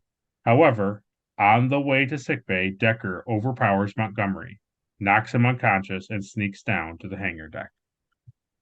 Yeah. So this is a really good scene. The thing that I really like about it is Kirk is like, yeah, I don't care. Like, I'm the actual captain of the Enterprise. I haven't been relieved. Yeah, I'm not dead. Right. It's like, I'm fit for command. I'm not on the physical Enterprise. There was no official, like, thing by Starfleet saying you now have command of Enterprise. No, in fact, I have command of your broken, busted up hunk of junk, and I also have command of my own ship. So you're, basically, I'm an admiral now. So you can. So it's like, what are you talking? Yeah, I loved it. So then the Vulcans never bluff line is like really good. I like that. Yeah, I really did like that. And then the other thing that I liked is, okay, Spock gets in the chair and Kirk's like starts talking to him. He goes, "Hold on a second, Captain," and he just proceeds to give like all of these different orders. He's like, "Sulu, do this thing, to this thing." He's like, "Oh, this thing. Yeah. Oh, excuse me. You need to go down to the medical examination." Like, and then he He's goes back to fixing talk. Yeah, Yeah, he's fixing the last like 20 minutes yeah, that exactly. like all the stuff that Decker like had ruined. Immediately is like fixing all this stuff. Yeah, I gotta say too, the part I knew that was gonna happen. I knew like the one security guy was gonna get like overthrown. yeah, oh yeah, I didn't know exactly what he was going to do, sure. but like Um, you knew that was coming, and like you knew yeah, that was gonna happen. like he's not going to go down Uh, easy type of thing. yeah, but I was actually surprised at like how Yeah, like not such an easy me just too. getting rid of that guy was, you know? Like I I really really liked it. That's so funny you say that because that is literally like one of the things I really liked about this episode was that he's like, oh, cough, cough, cough. Yeah, and he elbows him, and like Yeah. usually in one or two hits, these Oh, guys go he'd be down. out. Yeah. Right. But He he was was immediately like he got up and he was like, "No, I don't think so." yeah. And I like that, like they back and forth, and I get it. Like he has to have the upper Yeah. hand, and he's also a Well, you captain, so he has like Kirk magic, you know what I mean, where he punches harder and all that stuff. but it was a lot more believable than just hitting the security guy like one time and having it be like Right. end of discussion. Yeah, like what's the I was point like, of these "Oh guys? man." I was like, "Man, this red shirt's really making him work for it, you know?" Yeah, yeah, to the point where it's just like he punches him and he's like, oh, and he punches him back, and it's just like, oh, they're really going Yeah. for it. And that like that gut punch too, I really was like, "Oh man, I really felt that."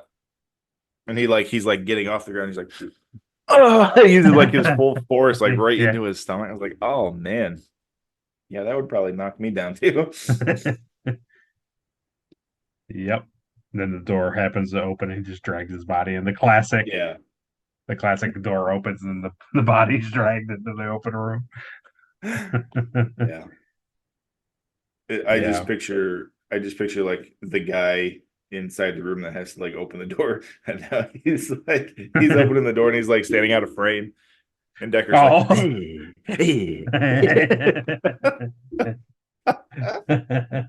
Oh man, that's even better because I thought you meant like it was somebody like in this hydroponic bay and he's like watering flowers and the door opens "Oh, and then in comes yeah." Decker with this guy and he's like and then Decker turns to him and he's like, yeah. And he You comes after. say nothing. Keep your mouth shut. But that's even funnier No, having like literally yeah. a stage hand being like trying to get as far away from the actors. Yeah. That's funny. You always do make me think about the things happening behind, especially like when the con thing, like Yeah. the door flips down, and then it's just two or three guys like like shoving the thing out. Oh, Like, the line. Yeah. yeah. Yeah. The other thing kind of like that I was thinking of is this scene coming up where he like runs to the shuttle bay. Mm-hmm. Mm-hmm. You always like tell stories about like actors that like bump into the walls all the time because like you're Yeah. supposed to go through the door, like you're supposed to assume it opens like without even Right. a hesitation. And he's Yeah. like, yeah. And he's like running down the corridor. They're like, lift. There is, it's so funny you say that because I went back and rewound it because I was like, is this guy running really weird in this scene? They speed it up. When he rounds it, he's running normally, but I think he does a thing to like save himself in case the stage people are like too slow. He runs, and then when he gets just a couple steps before the door, he kind of does like this weird like crab run thing. Yeah, like that. And then the doors open, and then he kind of like continues this crab run, kind of like, and he goes through it. I didn't even notice. It's very like you have to be looking for it, but my eyes kind of caught it, and I rewound it. I was like, he's kind of, but it's like at the last few steps before the doors open. It's not like the whole run. That's funny. Yeah, I was looking more at the fact that, like, man, he's really committed to running through that door. I mean, he was 100% committed to oh yeah, this is totally going to work. I couldn't do that. I think if he did it enough, you would be able yeah. to. I think your first day of filming, you'd be like, I'm going to walk through this door now. Yeah. Oh. Ah. On the Constellation, Scott reports to Captain Kirk that they now have ship's communications, 1/3 impulse power, and minimal deflector shields. Kirk plots a course and plans his rendezvous with the Enterprise. On the Enterprise, an unauthorized Class F shuttle pod launches before Sulu can stop the launch bay doors from opening.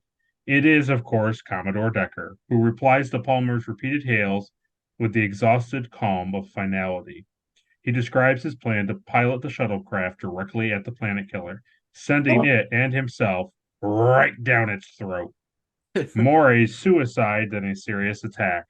Decker speaks of his responsibility for his crew and how he has been ready to die himself ever since their death. All of Decker's masks are gone now, and as Kirk tries to talk him down and Spock preaches logic, he stares at the gaping maw of the planet killer. Closing the comm channel, Decker watches with increasing horror and panic as he approaches death, and it consumes him. Do you see it, Enterprise? Okay. This amazing bravery, sacrifice. Do you see it, Enterprise? I thought this was a pretty drastic, 180 for this character, right? Yes. Like, oh no, I wanted to die the whole time. Yeah. It's like, all right, well then why did you fight so hard on the bridge then? I think it's a thing where, he got command of the Enterprise. He had the Enterprise do what he wanted, which was continually attack it up close. It failed, even though he didn't get to do perhaps continuously keep firing upon it. He basically understands that he failed. He now assaulted an officer, right? So he's now he's in a lot of trouble. Yeah. And so his only, I think he just feels like there's no point. He's just going to get in trouble and be relieved of command because he's crazy and he knows he is. So his only option is to get in the shuttlecraft and basically be like, I'm responsible for all those people's deaths, so I'm just going to fly into the mouth of this thing and see what happens. I can see that, yeah. But the thing to me is, and I know it's like the Devil in the Dark episode, where the people are in the tunnels and then they turn around and then it's like, oh, is that a Horta coming? Oh my gosh! Oh my no! I know that's not for 60s television. It was like, this thing is moving the speed of lightning and these people can't do anything about it. But the thing that, the thing that I laugh, the thing I laughed. I kind of rolled my eyes at more than laugh. No, not that yet. Okay. No, not that. Not yet. So Sulu's sitting at the thing like this, and the light comes on, and he's like, "Oh, that's really interesting." He's like, Commander Spock, there is a unauthorized launch of a shuttlecraft. And Spock's like, really? That's interesting. Well, you should stop it from happening. And Sulu's we should probably shut it. Oh, it's gone. It's gone. I was like, yes. You definitely couldn't have been immediately just gone like this. Oh, something unauthorized is happening. Poke and then turn and go. Commander Spock, somebody was doing something weird in the shuttle bay. And he's like, really? I stopped it, yeah. And I stopped it. And Spock would be like, thank you. Whatever. I get that there's a chain of command and whatever. You have to wait for the orders. But at the same time, just be a little faster. If somebody is taking control of the shuttle pod, it's an immediate shut it down immediately. There's no... Right. There's no... Right.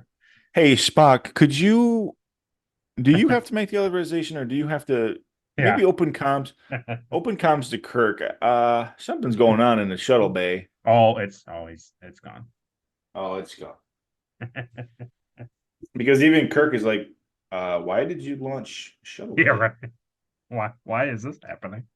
Oh, I don't know. I thought that was you.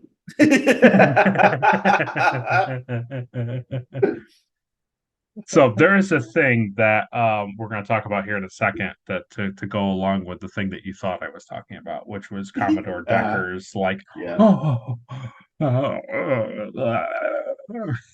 yeah. It's so bright. It's so bright. I'm losing my mind. It's so beautiful. No, it's not sunshine. It's not sunshine where they love looking at the sun. Oh, God. Yeah. Forgot about that. So, with a sorrowful expression, Kirk closes communicator and Spock, looking as emotional as he ever gets, says, he's gone. We lost him. All right. It's time for trivia. This episode was based on the 1858 novel Moby Dick. Yep, you are correct. So the first little bit is Norman Spinrad, the writer, had expressed disappointment that the actor whom he envisioned playing Decker, Robert Ryan, was not cast. Robert Ryan was unavailable due to other commitments. So the writer had like a different guy in mind instead of Matt Decker, or the guy who played Matt Decker, right? Nice. That'd be fun. That'd be fun to know as an actor. Yeah. Okay. Yeah, this William Wyndham, that's who plays Matt Decker. So this guy, William Wyndham, appears in his feature film debut in the classic 1962 movie To Kill a Mockingbird. Oh. He plays the sheriff. Cool. So it's really funny when we last winter, I think it was last winter, it's like one of my mom's favorite movies, and we went to the theater to watch it because they like re-released it. Oh yeah. And I'm like watching it, and other than like Robert Duvall being Boo Radley at the end, Decker. there's like 4 or 5 different actors in that movie that are from Star Trek, and I'm like, oh, like to the point where oh gosh, I can't think of the character's name. The main guy, the guy who's like on trial, I can't think of his name. The black guy, I just can't think of his name. But I can't think of it. He's like a significant character in Star Trek. Like he plays an older character, but it's just really funny. That's fine. William Wyndham, who eventually was cast as Decker, did not realize the Moby Dick allegories in Doomsday Machine until years later. He thought the episode seemed kind of silly with the Planet Eater and the spaceships, and acted as though he was playing in a cartoon. I was playing Captain Ahab in outer space, but I didn't think about it that way until years after I did it, when I read it in an article. Because of course I thought Star Trek was a joke. I did it because I was desperate for money. It's like cool, dude. Yep. Pretty silly on his part, which I think explains some of the stuff that it's in this that's a little like goofy, is like he's like overselling it purposely. Yeah. He legitimately thought he was like in a cartoon role. It's pretty good. Yeah. The 3 crewmen who beam over to the constellation where Kirk, McCoy, and Scott were named after 3 of the series' assistant directors. Washburn's namesake was Charles Washburn. Russ's was Rusty Meek, and Elliot's was Elliot Schick. We see the redesign of the engineering set with the lithium crystal storage units now occupy the center of the floor, complete with recycled Horta eggs. And the Horta eggs, that's right. Yeah. A ladder and upper level have been added into what was just a high bank of lighted panels in the first season. In the set, it also is entered through a short spur hallway now, rather than as a side door off a main corridor. The console across from the forced perspective end of the set has been replaced by a doorway and moved to the main wall to the left of the red ridge. I think that's why, like, when we were there, I didn't like superly, like, overly recognize Yeah, engine bay. yeah, yeah. I forget exactly. There's been a couple tours where they tell you like what episode they basically are modeling certain rooms after. Yeah. Well, it makes sense that you would do that one specifically. Yeah, yeah. The Trident scanner Scott pulls out of the Oh new yeah. storage area near the doorway to engineering is the same prop Spock uses in another episode as he works on the shuttlecraft. Um, Okay. I remember with that. it says it is identified in the making of Star Trek as a ray generator and energy neutralizer. The auxiliary control room is first seen in this episode aboard the Constellation, and the viewing screen was previously used in the Menagerie and Space Seed Yeah. and on the bridge where no man has gone before. So they just used the smaller viewing port. I thought this was pretty cool. This was a funny thing. It says director Mark Daniels finished this episode in 5 days instead of the usual schedule of 6. According to Jerry Finnerman, Daniels made a bet that he could finish the episode in 5 days. When he succeeded, he got a $500 bonus. Previously, Joseph Pevney received a similar bonus for wrapping Arena, expected to be filmed in 7 days in the normal 6-day schedule. William Wyndham, who plays Matt Deckers, had said at conventions that he had his character compulsively fiddle with cassette cartridges as a homage Yeah. to Humphrey Bogart, whose Captain Queeg did the same thing with ball bearings in The Kane Mutiny. I did notice that. I thought that was Yeah, funny. yeah. I noticed it like from the perspective of like a prop guy being like, he's gonna like wear the paint off those things. Yeah. Ah, Kirk's second season green wraparound tunic debuts in this episode and will appear intermittently throughout the season. In Nice. contrast with the first season version, the collar is now edged with gold piping, Yeah. although it lacks the black trim that it will gain for later second season episodes. The other key difference is the location of the rank braids. These were seen on the shoulders on the first season, whereas this version of the tunic sports the standard braids on the sleeve. Kirk Yeah. never wore the green tunic in the third season. So weird Yeah, that they would do that and add that just, for a couple episodes in the season. yep. The writer Norman Spinrad was displeased with the model used for the Planet Killer. As he told Alan Asherman in the Star Trek interview book, he envisioned a Doomsday Machine bristling with all sorts of evil looking weapons.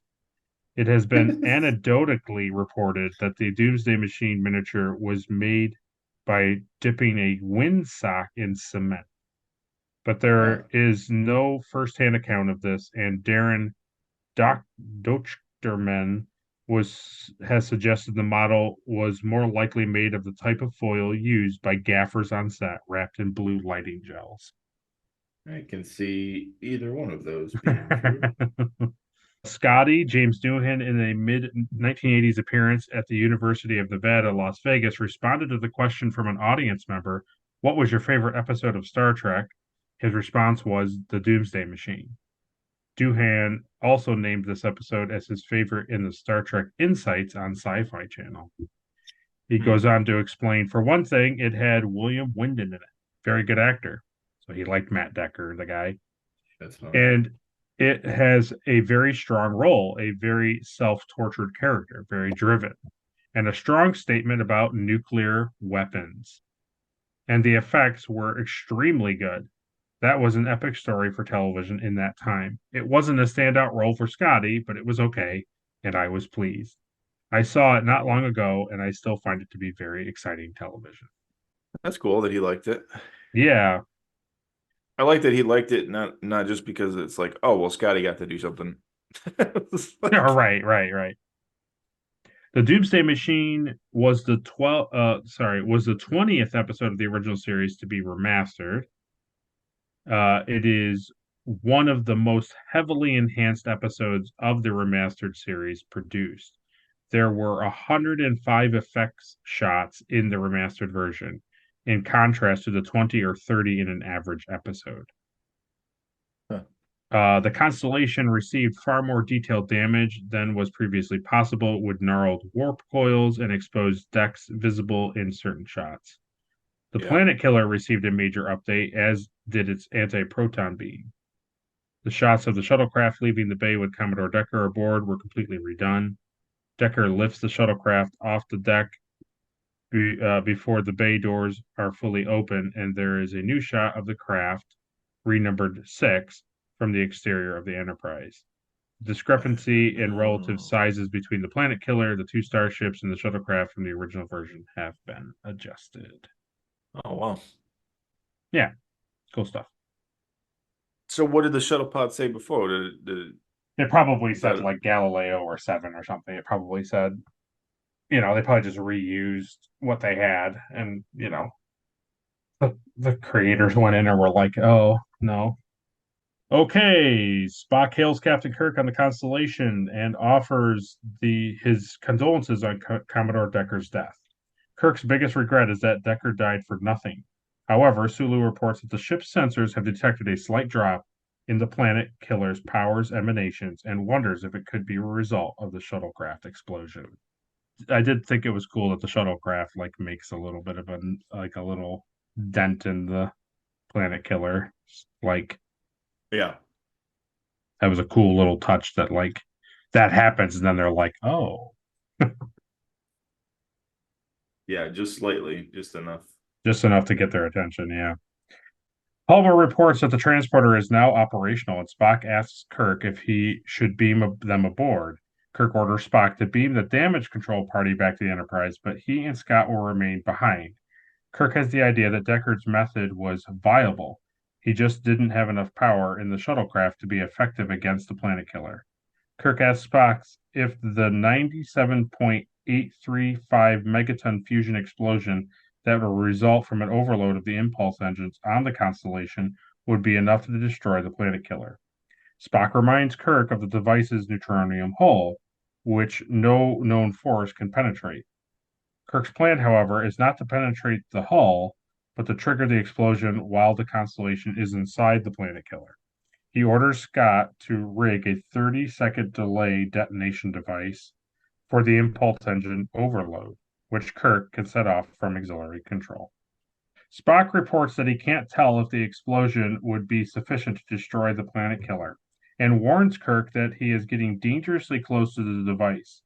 Echoing Decker, Kirk says that he plans to take the Constellation even closer and ram her right down that thing's throat, only beaming back to the Enterprise at the last minute. Both Spock and Scott warn Kirk that the transporter is not operating at 100% efficiency, and that 30 seconds is cutting the margin of safety rather close. Kirk is determined to proceed, however. This is the scene that I really like, that when Kirk is like, oh, I'm doing this thing. And he says pretty much the exact same thing that Decker says, and everybody was like, uh-oh. Yeah. You realize that we just went through this and this isn't good. Yeah, it's the end of Hunger Games when they're like, all right, now that we finally got rid of all the people in charge of the Hunger Games, I think we should take all the rich people and do some sort of Hunger Games with them. It's like, jeez. Well, now that we've seen that nothing hurts the Planet Killer, we should probably do something to hurt the Planet Killer. What a plot twist. Yeah. Yeah, but here's the thing is, Decker wanted to put, everybody on the Enterprise in danger. Right. Instead of just, sacrificing his ship, Yeah. Kirk was like, well, he's dead, so let's just use the ship. He's not going to need it. Yeah, that's got to be a rough thing to go back to Starfleet Command and report like, "Hey, so here's the thing. We found the Yeah. constellation. Uh, Nothing left. everyone's dead. Yeah. Every single person. And so is the constellation. Also, that's gone. Yeah, the constellation's gone. And we're down a shuttlecraft. So just let us know when you can help us out. Yeah. Yeah, it's James Bond always going back to Q and being like, oh Oh. yeah, there's nothing left. Yeah, it's Dude tried to bring it back this time. He never brings it back. Oh God, no. Scott demonstrates the operation of the delayed detonation device to Kirk and warns him that once initiated, the overload cannot be stopped before beaming back to the Enterprise. He makes it back safely, but the transporter malfunctions and needs repair before they can transport Kirk. Power levels on the Constellation are dropping, however, and the ship is rapidly approaching the planet killer. So, time is of the essence. Scott climbs into a Jeffries tube to effect repairs. The transporter is soon operational again, but only just barely. Scott doesn't expect his jury rigging to last for long. There you go. Yeah. Maintenance shaft, Jeffries Yeah. tube. Yeah. I liked it. Yeah, I liked that part. Probably was a lot cooler, like now knowing that, like, he's just standing in that hallway, like looking up, like you were, Yeah. Yeah. and climbing up on those tiny little steps to like do whatever. I really like when he fixes it. I'm like, all right. And then he's like, oh, Scotty, it's down again. And he's like, Jesus. But he even tells, that's the funny thing is he tells Kirk, he's like, yeah, 30 seconds, Captain. That is not a big window of time for a finicky transporter unit. Yeah. And he's like, yeah, I know. And he's like, all right, well, maybe I'll see you back on board, Captain. One ready for beam up. Yeah. Yeah. Yeah, I don't need to stay here for this. Like he's not too worried about things. No. Nah, whatever. Where else would you want him, Yeah, right. Yeah, oh yeah, absolutely. If things are breaking on the Enterprise, I want Scotty over there now. If this thing's gonna blow up, Yeah. Scotty needs to be over there on the other side. Yep. When the constellation is less than 500 miles from the planet killer, Kirk activates the time delay trigger and requests beam out. Unfortunately, the transporter shorts out again, and Kirk is trapped in the constellation with no way to stop the impulse engine overload that is imminent. Scott returns to the Jeffries tube and, with Spock's repeated urging to hurry, completes repairs just in time for Kyle to beam Kirk out before the explosion. Yeah. Mr. Scott? Get it back. Yeah. I'm still ready to beam out. Yeah. Anytime. The thing I thought was funny too is he's like so he's like, okay, I have 30 seconds once I engage this switch. Like, yeah, perfect. And he's like, all right. Flip. Then he's like, Yeah. All right, I'm ready. Like, you could have been like, okay, I'm ready to beam. They're like, all right, we're beaming you up, and then be like, flip. Yeah. No. Yeah, it had to be. Yeah, because yeah. Because then he would have gotten word like, well, it's not working. I'm like, okay, well, I'm not going to press this yet until you get that fixed. Kirk hurries to the bridge, arriving there to find everyone demonstrably relieved, for the planet killer is quite dead. Kirk orders a power-conserving course, and the continuation of repairs and communications with Starfleet are restored. Kirk and Spock lament the death of Matt Decker, with Kirk assuring Spock that his log will say that Decker died in the line of duty. Kirk points out the irony that they ended up using a form of H-bomb, the Doomsday Machine of the 20th century. to destroy this alien 23rd century Doomsday Machine. Spock wonders if there might not be other devices like it wandering around the universe.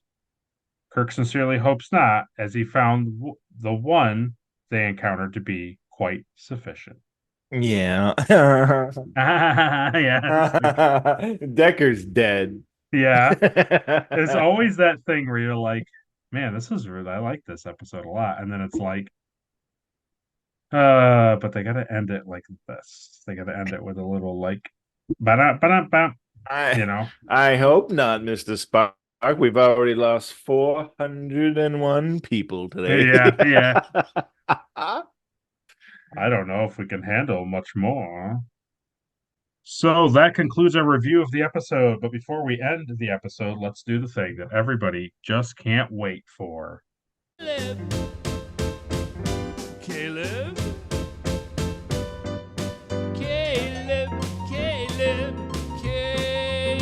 Caleb, who gets the Erica Ortegas Award for being most unlikable? Decker.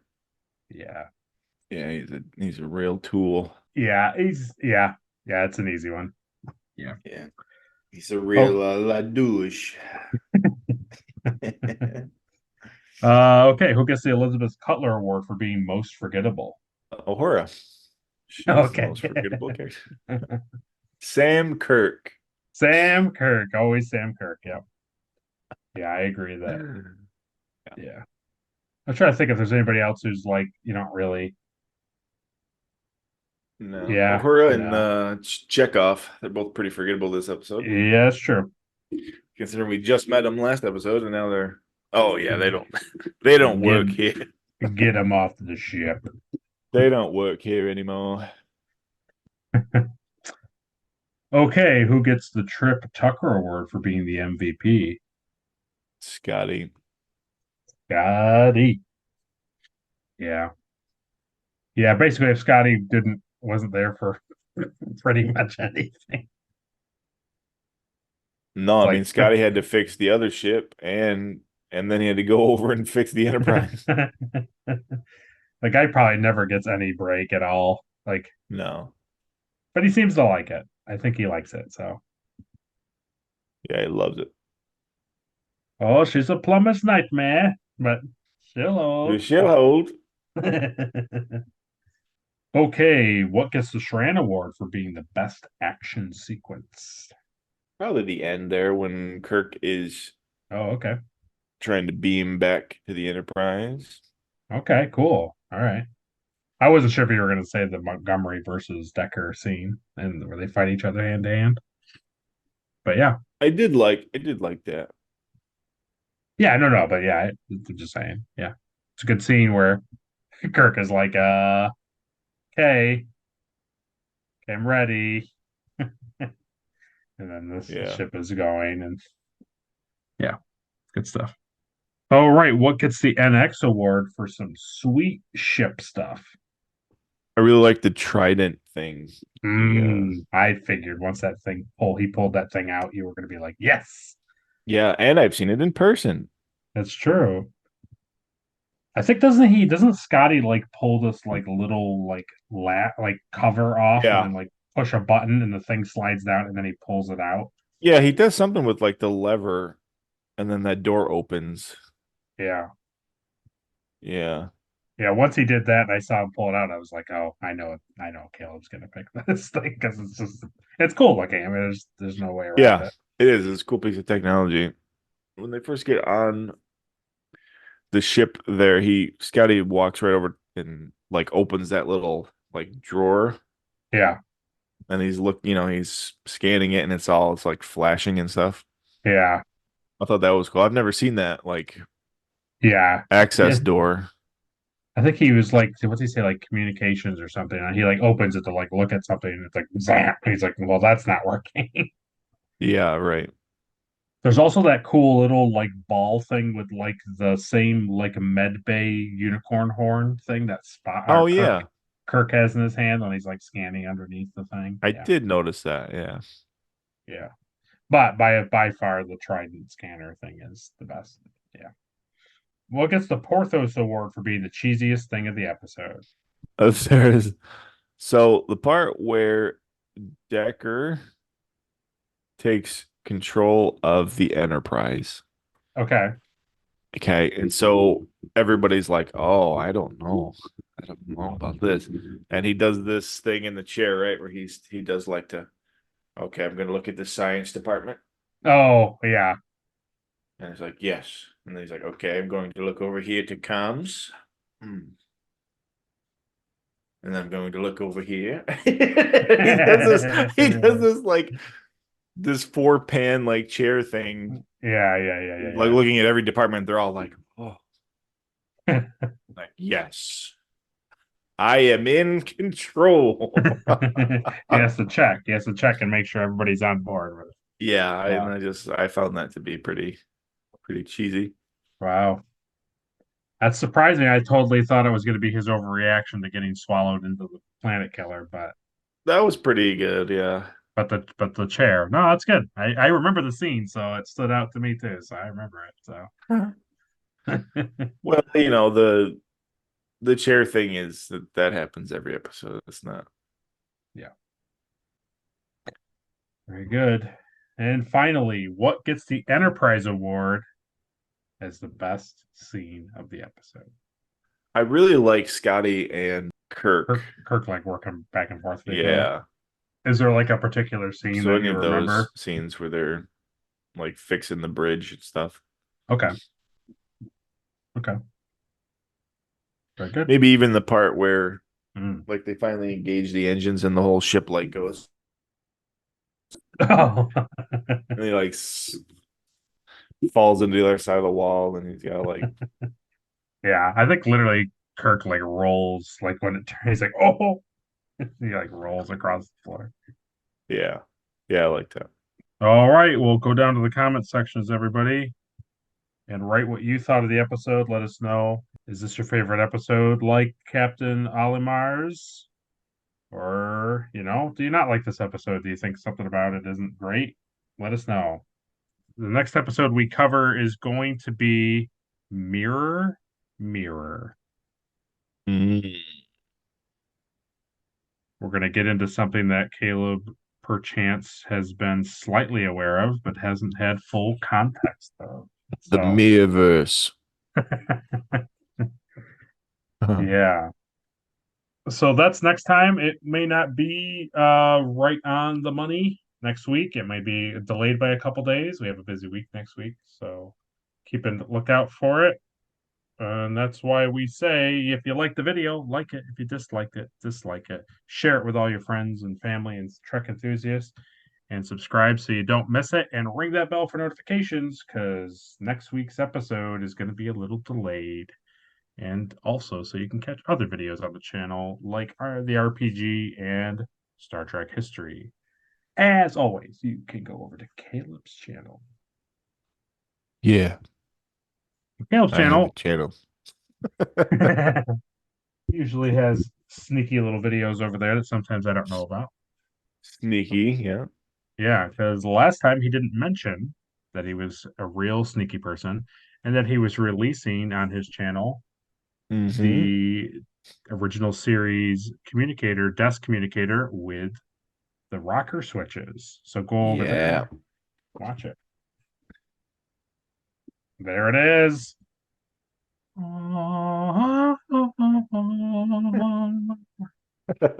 Yeah.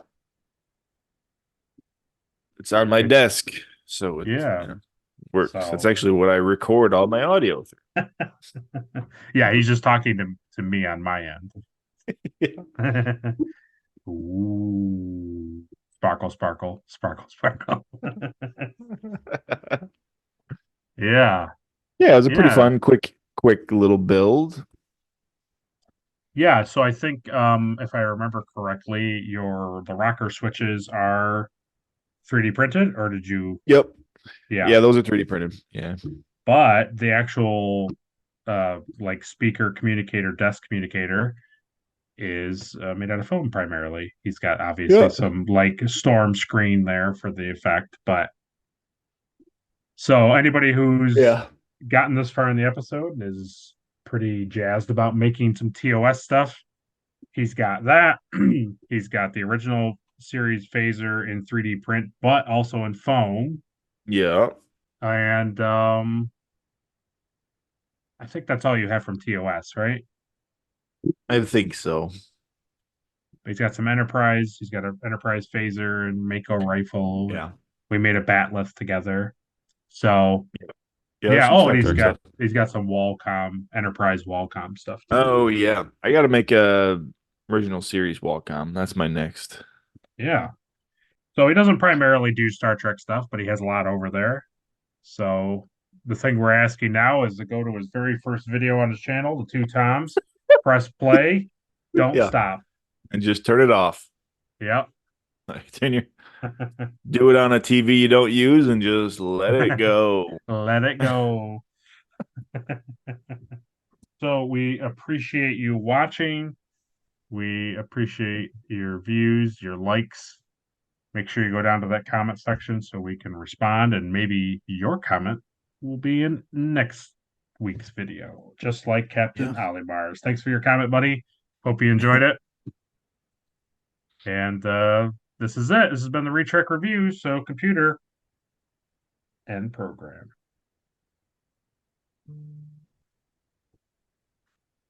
Do you see it, Enterprise? Do you see it? See you guys. Check for any messages. Oh, yes, there is a message here. Let's see. From the captain to all crew, please do the outro video. Oh, okay, yes. Take time on my busy doctor schedule here to record a couple things. Oh, hello. Dr. Stephen House, Chief Medical Officer aboard the USS Drake. Just wanted to record a few reminders for you guys. So here we go. The Retrek Review is a Daystrom Holodeck podcast. It's produced in association with the Plastic Underground Props, hosted by Caleb Stoddard and Will Wilbur, edited by Will Wilbur. Our outro song is by Kaylee Joy Rookledge. Our theme song is by Samo Studios, and our outro song is by Tommy T. The title card art was created by Caleb Stoddard. Trophy art was created by Adri Wilbur from Love by the Letters. The synopsis and written plot provided by memoryalpha.fandom.com. Star Trek is created by Gene Roddenberry, and all official clips and pictures are owned by Paramount Pictures. You can follow us at the Plastic Underground Props and the Daystrom Holodeck on Instagram and YouTube. So that is it. That is all I had to say. And oh, what was that? Don't touch that.